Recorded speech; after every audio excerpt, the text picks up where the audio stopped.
देशद्रोही, देश के गद्दार जो जवाहरलाल नेहरू यूनिवर्सिटी में नारे लगा रहे हैं कि भारत तेरे टुकड़े होंगे। 500 पार जाएंगे, 400 पार तो कह ही रहे हैं लोग, इस बार 500 पार जाएंगे। देखिए कोई भी खड़ा है, लेकिन हमारा कमल का निशान है, मोदी जी आ रहे हैं। मोदी जी के हाथ मजबूत करने के लिए मनोज तिवारी आ रहे हैं। मेरा कहने का मतलब ये है कि गिरगिट भी शायद शर्मा जाता है केजरीवाल को देख के, इतनी तेजी से रंग बदलते हैं, इतनी तेजी से झूठ बोलते हैं। सबसे बड़ी बात है जो 500 वर्षों से लोग भारतीय जनता तरस रही थी अपने रामलला जी को उसमें विराजमान होने के लिए, वो उन्होंने इतना बड़ा काम कर दिया कि कंधों से ऊंची छाती नहीं होती, धर्म से बड़ी कोई जाति नहीं होती। इंडियन एम्बेसी में एक टाइम ऐसा था कि हम वहाँ पे जाके धक्के खाते थे, आज आप एक ईमेल में आप सारे काम करा सकते हैं। कन्हैया कुमार वो देशद्रोही, देश के गद्दार, कांग्रेसी और आप पार्टी केजरीवाल का मानसिक पतन हो चुका है। मोदी जी तो ये कहते ही नहीं मुझे मुसलमानों से वोट चाहिए, वो तो कहते हैं मेरा हिंदू एक हो जाए बस। जो लोग अपनी एक एक ईंटें देने वहाँ जा रहे थे ना, वो ईंटें ना दे, मोदी जी को वोट दें।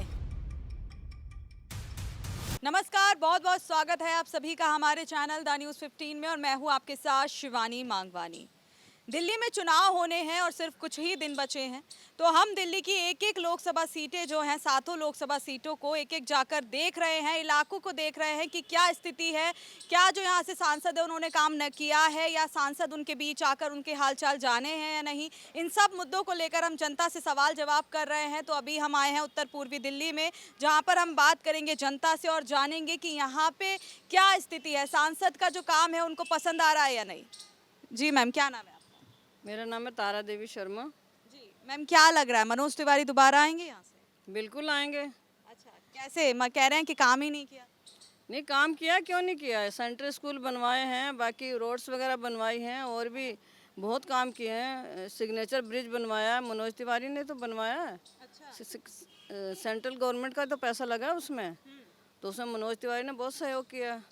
कहते हैं मनोज तिवारी आते ही नहीं है, सिर्फ चुनाव के वक्त अब नजर आ रहे हैं एक दो बार। नहीं, ऐसा नहीं है, क्योंकि उनका क्षेत्र बहुत बड़ा है, आते हैं जो भी उनके, और बोलने में इतने अच्छे हैं कि छोटे से छोटे बच्चे को भी मनोज तिवारी बात कर सकते हैं। हर किसी को मान सम्मान देते हैं, ऐसा नहीं है कि आते नहीं हैं। देखिए, कहा यह जा रहा था कि बीजेपी को मनोज तिवारी से बहुत उम्मीदें थी, सिर्फ एक यही सीट थी सातों सीटों में से जो कि प्रत्याशी नहीं बदला, वरना 6 प्रत्याशी बदले गए हैं। लेकिन अब कह रहे हैं कि जो कन्हैया कुमार कांग्रेस से आए हैं वो उनको पछाड़ देंगे। कन्हैया कुमार वो देशद्रोही, देश के गद्दार, कांग्रेसी और आप पार्टी केजरीवाल का मानसिक पतन हो चुका है, जो कि कन्हैया कुमार को यहाँ नॉर्थ ईस्ट में लाकर खड़ा किया है। इनको शर्म आना चाहिए, डूब मरना चाहिए। और जो कन्हैया कुमार के साथ खड़े हैं उनको मैं तो कहती हूँ धरती फट जाए, वहीं जमीन में चले जाए अंदर। इतना मतलब इतने गंदे आदमी को वो मतलब यह सोच रहे हैं कि वो जीत के जाएगा यहाँ से। देशद्रोही, देश के गद्दार जो जवाहरलाल नेहरू यूनिवर्सिटी में नारे लगा रहे हैं कि भारत तेरे टुकड़े होंगे और अफजल हम शर्मिंदा हैं, तेरे कातिल जिंदा हैं, जो कि देशद्रोही आतंकवादी था, हैं, उसको मारा गया। इतनी शर्म नहीं है इन लोगों को, बिल्कुल इनका मानसिक पतन हो चुका है और कुछ नहीं है। बस ये इतने ज़्यादा बौखलाए हुए हैं कि भाई कन्हैया कुमार को उसको कोई बराबरी करने का वो इस लायक है।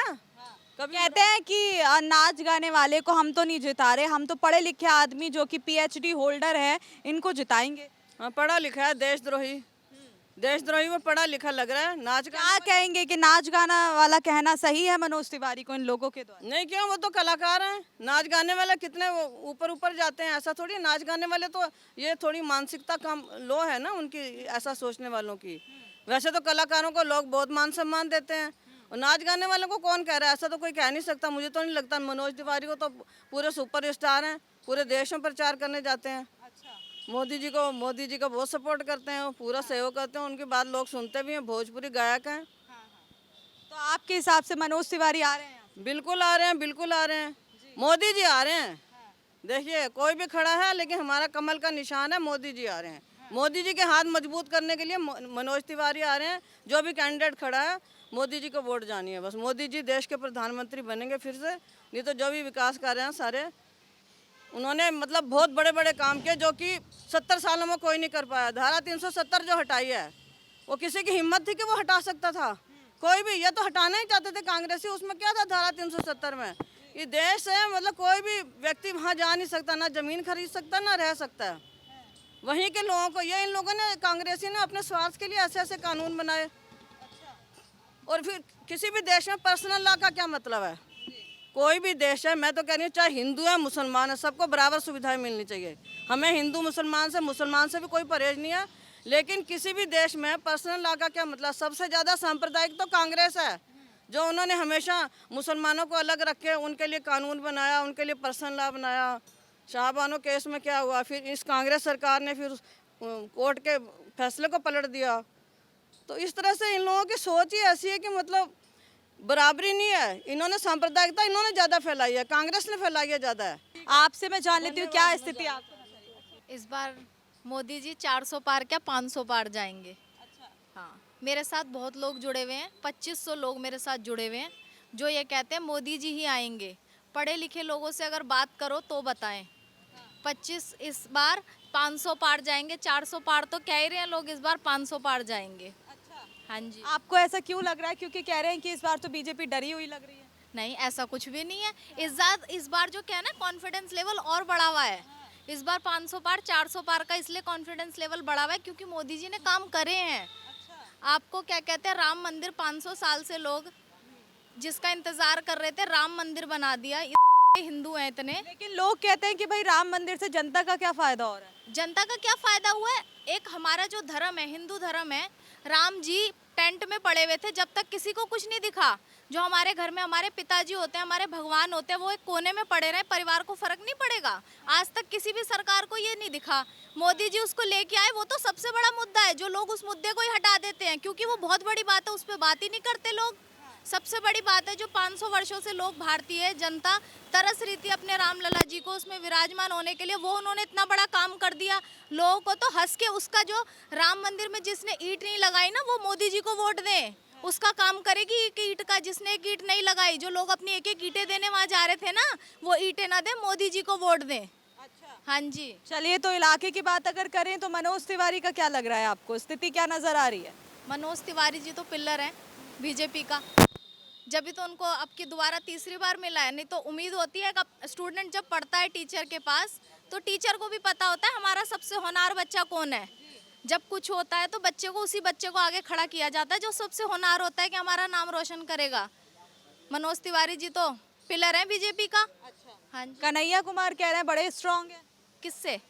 मनोज तिवारी से। कुछ भी नहीं है कन्हैया लाल, तो मैं तो उसका बात ही नहीं करना चाहती, उसका नाम भी मैं नहीं लाना चाहती। उसको नाम इतना अच्छा मिला, उसने नाम बदनाम कर दिया कृष्ण कन्हैया का।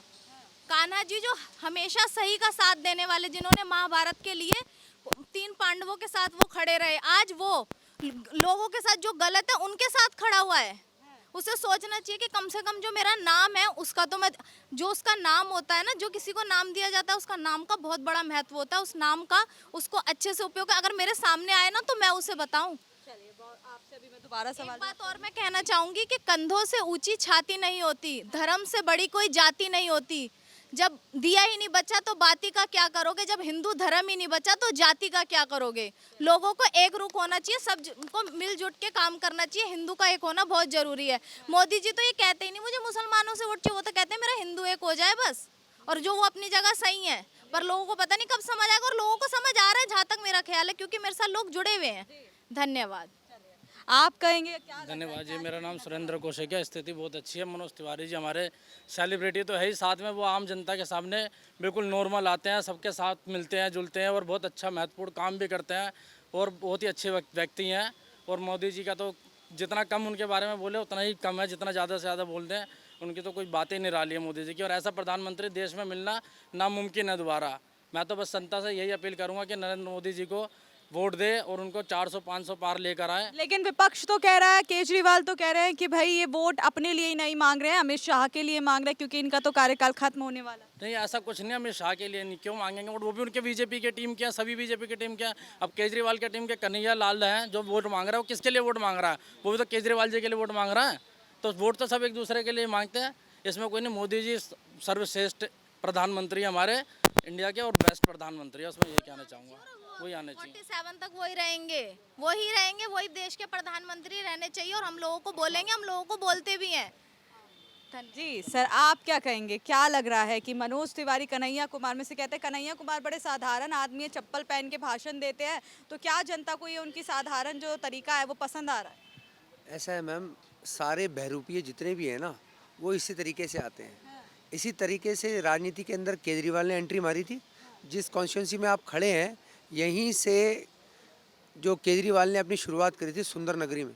सुंदर नगरी में वो यहाँ पे गरीब गुरबों के घर में घुस के ऐसे बैठा रहा कि मैं गरीबों के लिए ये करूँगा, गरीबों के लिए वो करूँगा, और आज घोटाले के अलावा कुछ नहीं है। और अभी लेटेस्ट जो आपने कांड देखा है कि दिखाता है कि हम महिलाओं की बहुत सुरक्षा चाहते हैं, तो महिलाओं को घर में बुला के, जो कि राज्यसभा की मेंबर हैं, उनको घर में बुला के उनको बेइज्जत किया जाता है, उनको मारा जाता है, उनके साथ मार पिटाई की जाती है, उनको धमकाया जाता है। और उसके बाद आतिशी जैसी जो महिला खुद भी हैं, वो कहती हैं कि जी अब ये भी बीजेपी के मोहरा बन के आई हैं यहाँ पे हमारे पास, और ये इस तरीके का ऐसे रूमर फैलाया। बिल्कुल ये कहा गया है कि बीजेपी की शायद इसमें कुछ चाल हो सकती है। तो आप देखिए ना कि उनका सिर्फ और सिर्फ काम है भ्रम देना। मतलब अब मेरा कहने का मतलब ये है कि गिरगिट भी शायद शर्मा जाता है केजरीवाल को देख के, इतनी तेज़ी से रंग बदलते हैं, इतनी तेज़ी से झूठ बोलते हैं, इतने कलाकारी से झूठ बोलते हैं कि सब लोगों को सच लगने लग जाता है। बाकी कहते हैं प्रत्यक्ष को प्रमाण की आवश्यकता नहीं है, सब चीज़ें सामने सामने नज़र आ रही हैं कि कैसे स्वाति मालीवाल जी, जो कि इनकी डीसीडब्ल्यू की अध्यक्षा भी रही हैं और इनकी राज्यसभा की मेंबर हैं, और उनको घर में बुला के इस तरीके से एक महिला के साथ उत्पीड़न करना, उसको मारना, उसके साथ इस तरीके का व्यवहार करना, अपने आप में बहुत शर्मिंदगी की बात है। हमें सिर्फ ये बोलने में भी शर्मिंदगी महसूस हो रही है, और वो पता नहीं किस तरीके के बने हुए हैं केजरीवाल जी और उनकी टीम, जो है इतने तरीके से झूठ बोल रही है पब्लिक के सामने। कह रहे हैं कि चुनाव के समय ही ऐसा क्यों हो रहा है कि पहले उनको जेल में डाल दिया जाता है, फिर स्वाति मालीवाल वाला केस आ जाता है। मतलब बिल्कुल जो है मोदी जी घबरा गए हैं और बिल्कुल छवि खराब करने में लगे हुए हैं ताकि वो ना जीते। मैम देखिए, ऐसा है, बात रही कि इस समय क्यों हो रहा है, ये तो कहते हैं ये पुरानी कहावत है, अभी नई हाल ही में नहीं आई चुनाव के दौरान, कि विनाश काले विपरीत बुद्धि। तो जब उनका विनाश काल आया हुआ तो अपने आप ही वो खुद ब खुद इस तरीके की हरकतें करे जा रहे हैं। सबसे पहले अगर वो जेल गए तो वो अपने कर्मों से गए। अगर ईडी ने पूरी चार्जशीट बना के सामने रखी है कि ना सिर्फ केजरीवाल, पूरी पार्टी, आप पार्टी ही भ्रष्ट है, सब लोगों ने सिर्फ पैसा भरने के लिए ये लिक्वर पॉलिसी लेके आए और लोगों को गली गली मोहल्ले उन्होंने ये लिक्वर पिलाया, और 2 महीने के अंदर से ये सब वाइंड अप करके भाग गए और उससे चुनाव लड़ा। पंजाब में, गोवा में ये सब चीज़ें स्पष्ट हो चुकी हैं, ये सब चीज़ें क्लैरिफाई हो चुकी हैं।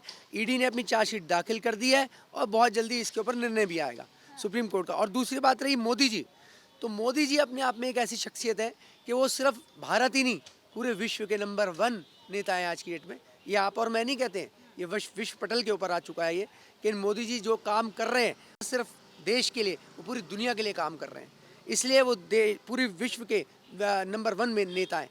और मोदी जी से क्या कंपेयर करते हो? मोदी जी जब आए 2014 में, उससे पहले भ्रष्टाचार की, मतलब डेली अखबार उठाते हम देखते थे, आज कोयला घोटाला, आज फलाना घोटाला, आज ढमकाना घोटाला, घोटाला से भरा हुआ था। आप ये देखिए कि जब मोदी जी आए तो उन्होंने स्वच्छता से लेके शुरू किया और आज हम चांद तक पहुंच गए। उन्होंने इस चीज़ में, इस पूरे सफ़र में किस चीज़ को टच नहीं करा उन्होंने? सबका साथ, सबका विकास, सबका प्रयास, ये हमारा रहा। इसमें कोई किसी भी कम्युनिटी को उन्होंने छोड़ा नहीं। जितनी भी योजनाएं आई, कोरोना काल आया, हर घर में राशन पहुंचा, कोई ये नहीं देखा जाएगा हिंदू मुस्लिम कुछ नहीं। वैक्सीनेशन हुई, हर व्यक्ति को वैक्सीनेशन मिली। और सबसे बड़ी बात मैं बताता हूँ, मैं हैरत में ये हूँ, मैं आपके थ्रू ये पूछना चाहता हूँ कि अब वो बंदे कहाँ गए जो आए दिन कहते थे आज यहाँ बम फट गया, वहाँ बम फट गया, कहाँ चले गए यकायक वो 10 साल में लोग? जब हम घर से बाहर निकलते थे, मार्केट में जाते थे, तो लाउड स्पीकर पे एक चीज़ चलती रहती थी रेगुलर कि ध्यानपूर्वक रहिए, आपके आसपास बम हो सकता है, लावारिस वस्तु से बच के रहिए। कहाँ गए वो सब स्लोगन? वो सब गायब हो गया यकायक। हम जब बस में बैठते थे, हमारी आगे वाली सीट के ऊपर लिखा रहता था कि ध्यान दीजिए, आपकी सीट के नीचे बम हो सकता है। वो सब कहाँ गए सब? यकायक पत्थरबाज कहाँ चले गए? जो कश्मीर में आए दिन पत्थरबाजी होती थी, हमको चाहिए आज़ादी, वो कहाँ गए सब गैंग? ये 10 साल में कहाँ गायब हो गए? वो क्या उससे पहले मोदी जी ने भेज रखे थे क्या? ये कांग्रेस जैसी जो पार्टी है जिन्होंने अपने पंजे गड़ा रखे थे, उसके अंदर उन्होंने पूरे देश को इस ऐसी चीज़ों में डाल रखा था, दहशत में डाल रखा था कि पब्लिक इसके अलावा कुछ सोचे ही नहीं, हमेशा दहशत में ही मर जाए। हम अपने बच्चों को, अपने घर वालों को बाहर नहीं भेजते थे, नहीं मार्केट नहीं जाना, लाजपत नगर नहीं जाना, करोल बाग नहीं जाना, इवन पड़ोस वाली मार्केट में नहीं जाना, क्या पता कब बम फट जाए। फटे ना। तो ये चीज़ें वो हैं सर जो लोगों के साथ, आम पब्लिक के साथ हुई हैं, वो हम कैसे भुला सकते हैं? आपका क्या नाम है?